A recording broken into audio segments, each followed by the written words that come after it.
They thought Roman's injury would leave the bloodline defenseless. They believed that with the tribal chief sidelined indefinitely after suffering career-threatening spinal damage during his match with Cody Rhodes, there would be no one left to protect the family from their systematic revenge campaign. Bron Breakker and Bronson Reed were celebrating what they saw as their final victory over the faction that had destroyed their careers and exposed their criminal conspiracy. But these two psychopathic monsters made one catastrophic miscalculation: they forgot about Jacob Fatu, and when the Samoan werewolf returned from his own injury recovery last night, what he did to these cowards will go down as the most brutal, most personal, most absolutely devastating act of family vengeance in wrestling history. The attack happened at precisely 9:23 p.m. during WWE Monday Night Raw, just moments after Breakker and Reed had delivered what they thought was their victory speech over Roman's broken body. These two disgraced former WWE superstars had somehow gained access to the arena through corporate connections that Triple H's purge had apparently missed, and they were standing in the center of that ring gloating about how they had finally eliminated the tribal chief permanently. "Roman Reigns will never wrestle again," Breakker declared into the microphone, his voice dripping with the kind of satisfaction that only comes from destroying someone's dreams.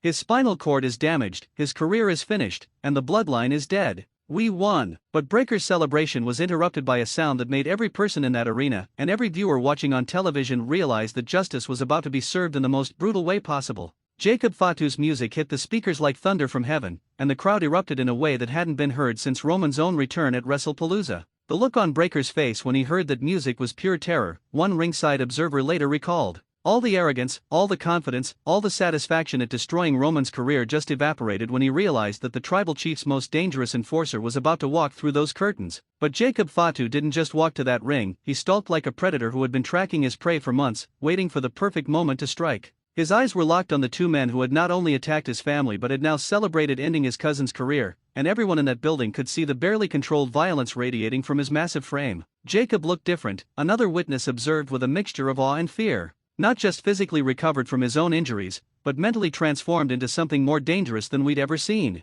He wasn't just angry, he was focused, calculated, and absolutely terrifying. The months that Jacob had spent recovering from the injuries sustained during his 5-against-1 battle with corporate assassins hadn't been wasted on simple physical rehabilitation. He had been planning, preparing, and perfecting the kind of systematic revenge that would ensure Breakker and Reed never again had the capability to threaten any wrestling family. "I've been waiting for this moment," Jacob's voice carried through the arena sound system with the kind of cold fury that makes smart people run for safety. "Waiting for you two cowards to get comfortable, to think you were safe, to believe that Roman's injury meant you had one. But you forgot something important: the bloodline doesn't die when one member falls. It gets stronger, more focused, more dangerous." The psychological warfare that Jacob employed in those first moments was devastating. Instead of immediately attacking, he stood at the top of the entrance ramp and methodically dismantled their confidence, their arrogance, and their sense of security with words that carried the weight of inevitable doom. "You celebrated too early," Jacob continued, his voice building with controlled rage. "You thought destroying Roman's career was your victory, but you just made the biggest mistake of your pathetic lives. Because now I don't have to hold back, don't have to worry about storylines or corporate politics or keeping things professional. Now it's personal, and personal means permanent." The crowd was on their feet, sensing that they were about to witness something that would define Jacob Fatu's legacy and serve as the ultimate example of what happens when you threaten family loyalty. This wasn't going to be a wrestling match with rules and referees, this was going to be an execution disguised as sports entertainment. But before Jacob could begin his systematic destruction of Roman's enemies, Breakker made the fatal mistake of trying to justify their actions and maintain their position of arrogance despite being cornered by a man who had single-handedly defeated 5 professional assassins. "Roman got what he deserved," Breakker shouted into his microphone, apparently believing that verbal defiance would somehow protect him from the physical consequences of his crimes. He was a cancer on this industry, a corrupt champion who held back better talent, and his injury is justice for everyone he buried during his pathetic reign. The silence that followed Breakker's words was deafening. Jacob stopped his methodical walk to the ring, his face transformed from controlled fury to something far more dangerous, the kind of cold,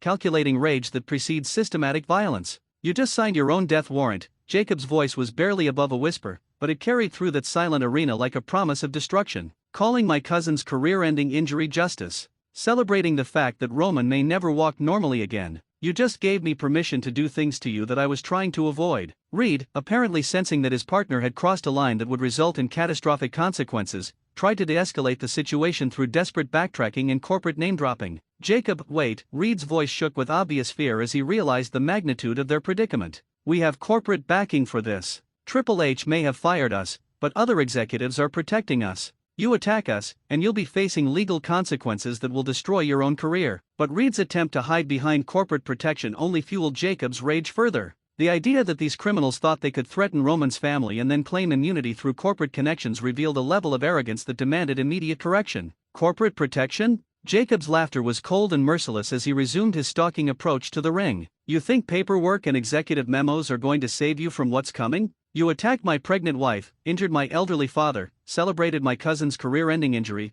and now you're threatening me with lawyers? The crowd was witnessing something unprecedented in modern wrestling, a performer who was operating completely outside corporate control, unrestrained by storyline limitations, and focused solely on delivering personal justice regardless of professional consequences. There is no corporate protection from family vengeance, Jacob declared as he reached ringside. There are no lawyers who can negotiate with Samoan justice. There are no executives who can override the consequences of threatening the people I love. But Jacob's approach to the ring wasn't the frenzied assault of an angry man, it was the methodical advance of a professional who understood exactly how to inflict maximum damage while minimizing his own risk. His military training, combined with months of planning and preparation, had transformed him into a precision weapon designed specifically to eliminate threats to his family. Jacob moved like a predator who had studied his prey, one wrestling analyst observed. Every step was calculated, every movement was purposeful, and you could see him mentally preparing to dismantle these two men piece by piece. Breaker and Reed, trapped in the center of that ring with nowhere to run and no allies to call for help, finally began to understand the magnitude of their situation.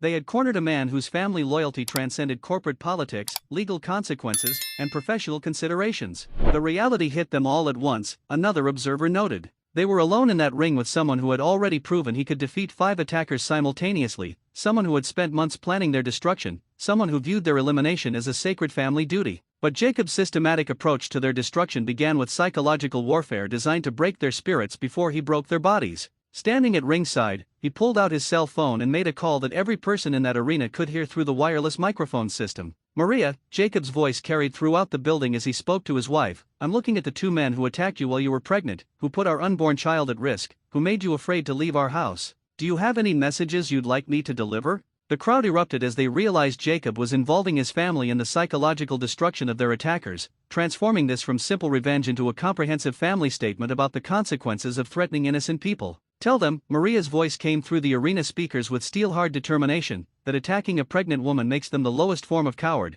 and whatever you do to them won't be enough to balance the scales of justice. But Jacob's phone calls didn't stop with his wife. He contacted his elderly father, his extended family members, even Roman from his hospital bed, allowing each person who had been victimized by Breaker and Reed's crimes to contribute to their psychological destruction. Dad, Jacob continued, his voice heavy with emotion as he spoke to his injured father, I'm standing outside the ring looking at the men who put you in the hospital, who attacked you from behind like cowards, who broke your bones because they were too weak to face me directly. Fatu's voice, still weak from his injuries but strong with righteous anger, carried through the arena like a generational curse being delivered against family enemies. Son, the elderly patriarch's words carried the weight of Samoan tradition and family honor. Make sure they understand that when you attack one member of our family, you attack all of us. And make sure they never have the ability to threaten anyone's family ever again. But the most emotionally devastating call came when Jacob contacted Roman in his hospital room, allowing the tribal chief to contribute to the destruction of the men who had celebrated his career-ending injury. Roman, Jacob's voice cracked with emotion as he addressed his hospitalized cousin, Breaker just called your spinal injury justice and said you deserve to never wrestle again. Reed claimed they had corporate protection for celebrating your pain. Do you have anything you'd like me to tell them? Roman's voice, weakened by pain medication but burning with family loyalty,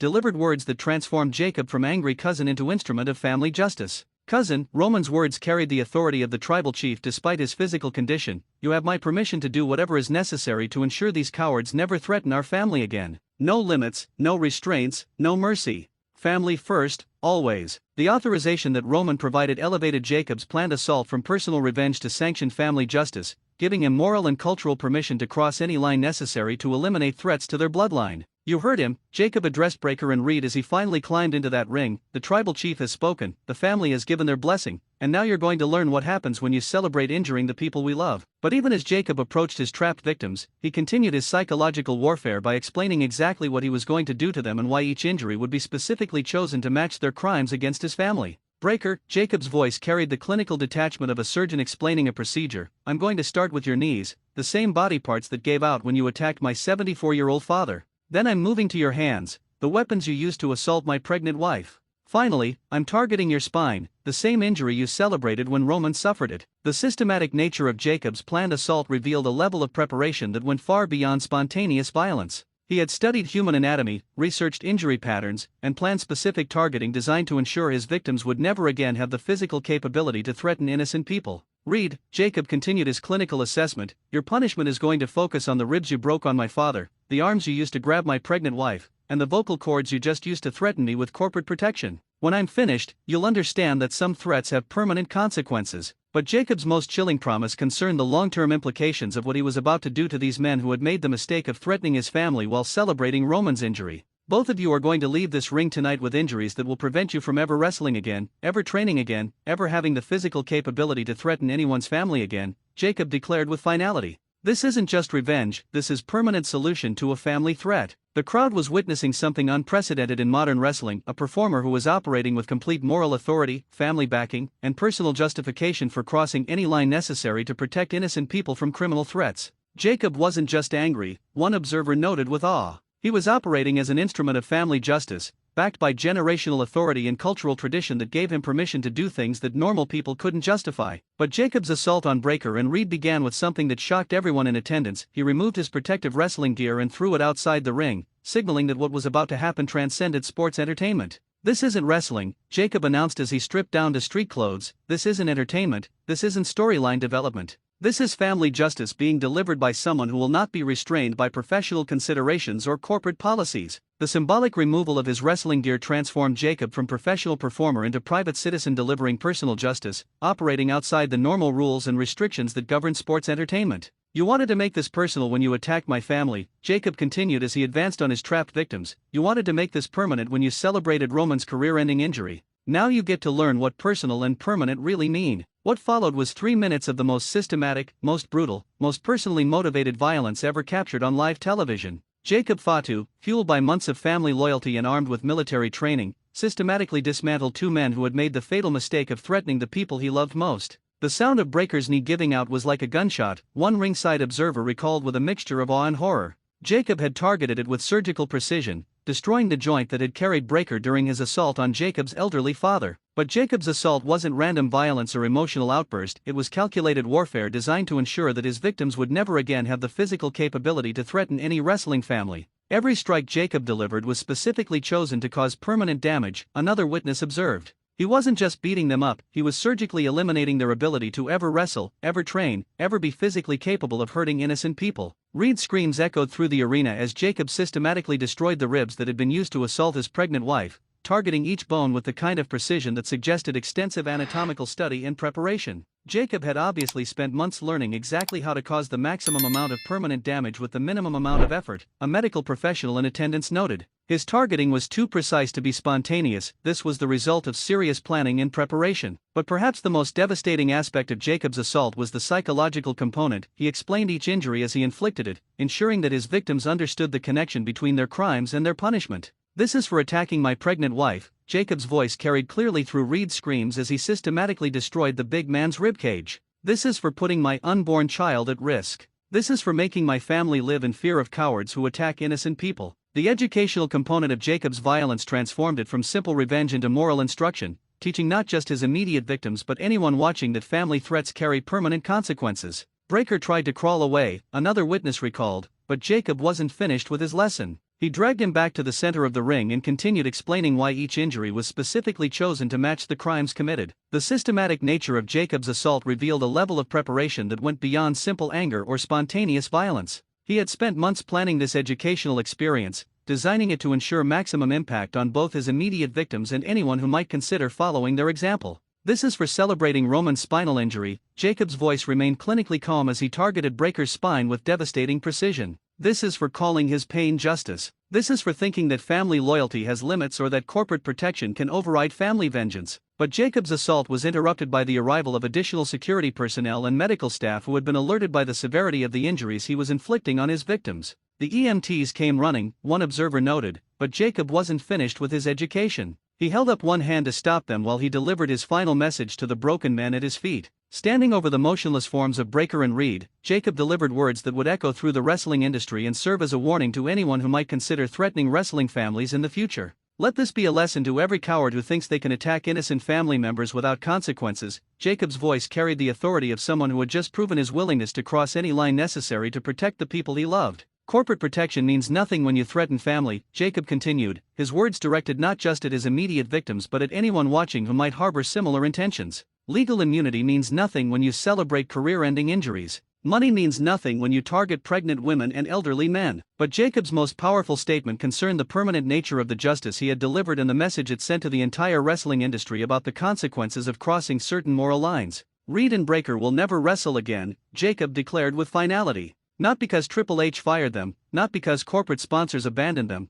but because they no longer have the physical capability to threaten anyone. That's what permanent consequences look like. The medical reports that followed confirmed the devastating effectiveness of Jacob's family justice. Reed suffered 3 broken ribs, a punctured lung, and spinal damage that would require months of rehabilitation and likely end any possibility of returning to physical competition. Breakker's injuries were even more severe, a hospital source revealed. Shattered knee, multiple fractures in both hands, and spinal compression that will affect his mobility for the rest of his life. Jacob had surgically eliminated his ability to ever physically threaten anyone again. But perhaps the most significant outcome of Jacob's systematic destruction of family threats was the message it sent throughout the wrestling industry about the consequences of targeting innocent people. Every wrestler with a family breathed a little easier after watching what Jacob did, one industry insider observed. They knew that someone was willing to enforce the unwritten rule that civilian family members are off-limits, regardless of storyline heat or personal conflicts. The ripple effects of Jacob's family justice extended far beyond his immediate victims to influence the entire culture of professional wrestling and the treatment of performers' families. Jacob had drawn a line in the sand, another performer noted anonymously. He'd shown that some people will go to any length to protect their families, will cross any professional or legal boundary to ensure their loved ones are safe. But Jacob's actions also raised important questions about the role of personal justice in resolving conflicts and the effectiveness of traditional legal channels for protecting wrestling families from criminal threats. The legal system had failed to protect Jacob's family, one legal expert observed. Corporate policies had failed to prevent the attacks. Traditional wrestling authority figures had failed to ensure safety. Jacob succeeded where every official channel had failed. The effectiveness of Jacob's personal justice approach, while controversial, demonstrated the reality that some situations require immediate action rather than bureaucratic procedures or corporate policies. Jacob didn't wait for investigations, didn't file complaints, didn't hope that authorities would eventually protect his family, another observer noted. He took direct action to eliminate threats, and his family is safer because of his willingness to accept personal responsibility for their protection. But perhaps the most important outcome of Jacob's destruction of Breakker and Reed was the restoration of family safety and the knowledge that threats to innocent people would be met with overwhelming retaliation. Jacob had sent a message that will protect wrestling families for years to come, one family member of another wrestler noted gratefully. Cowards who might consider targeting innocent people now know that there are consequences, that someone is watching, that family loyalty still means something in this business. The broader implications of Jacob's family justice extended beyond wrestling to influence discussions about personal responsibility, family protection, and the moral authority to take action when official channels fail to provide adequate protection. Jacob Fatu didn't just destroy 2 criminals, a social commentator observed. He demonstrated that some principles are worth fighting for, that family loyalty transcends professional considerations, and that evil people will face consequences even when institutions fail to provide them. As Jacob left that arena, walking past the broken bodies of the men who had threatened his family and celebrated Roman's injury, he had accomplished something that transcended wrestling storylines or entertainment value. Jacob had delivered justice in its purest form, one final observer noted with admiration. Not corporate justice, not legal justice, not storyline justice, but family justice delivered by someone who understood that protecting innocent people is more important than any professional consideration. The return of Jacob Fatu had accomplished exactly what it was intended to do: permanently eliminate threats to his family while sending a message that would protect other wrestling families for generations to come. Breakker and Reed had learned too late that celebrating family injuries and threatening innocent people carries consequences that no corporate protection can prevent and no legal immunity can override. Jacob Fatu had returned, and family justice had been served.